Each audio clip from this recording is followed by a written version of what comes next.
Benchmarking is a hot topic in this industry right now. People have a great appetite to learn more from various types of data. It's a hot topic at this conference as well. Been some very interesting discussion about it. The way in multifamily that people tend to benchmark today is against a number of different data points. Data that comes from surveys, interviews with properties, which is essentially information that tells you about asking rents. Or it's data that you get from systems, which essentially ties you to benchmarking against other companies that happen to use the same products that you do. Before I worked in multifamily, I have almost 20 years of working across multiple different industries, predominantly across the travel and lodging sector, where they have very, very similar characteristics to multifamily.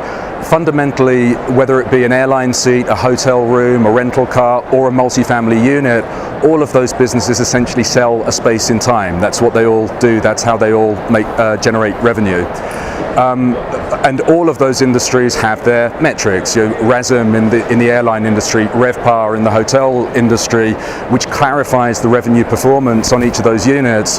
What's interesting to me about multifamily is that no equivalent metric has ever arisen before. There are a great many sources of data that we can go to understand what my asking rents were in the market. There's various pieces of analysis that we can do to understand more about that. But fundamentally, there's no apples to apples way of comparing one community to another community across a market, across time periods, etc. That simply clarifies whether it made more money over a particular period than it did over a previous period in time. When we look to compare ourselves against properties, we're very dependent on surveys in the multifamily industry.